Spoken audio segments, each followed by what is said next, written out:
মানবতা বিরোধী অপরাধে শেখ হাসিনার মৃত্যুদণ্ডের রায়ের মধ্য দিয়ে অন্যায়ের বিচার হয়েছে মন্তব্য করেছেন বিএনপির জ্যেষ্ঠ যুগ্ম মহাসচিব রুহুল কবির রিজভী। মঙ্গলবার সকালে বগুড়ায় এক সেবামূলক মানবিক কর্মসূচিতে কথা বলেন তিনি। বিএনপির ভারপ্রাপ্ত চেয়ারম্যান তারেক রহমানের জন্মদিন উপলক্ষে দিনব্যাপী এই আয়োজন করা হয়।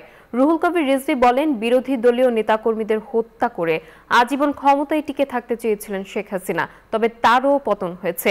অনুষ্ঠানে সভাপতিত্ব করেন আমরা বিএনপি পরিবারের আহ্বায়ক আতিকুর রহমান রুমন।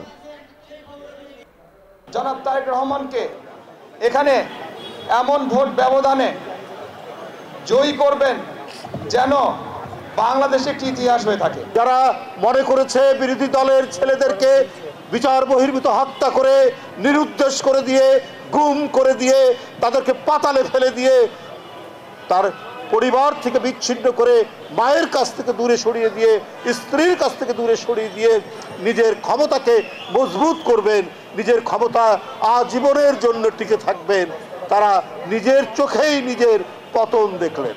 এবং আল্লাহ পৃথিবীতে অন্যায়ের বিচার পৃথিবীতেই করিয়ে দেন, এটি প্রমাণিত হয়েছে।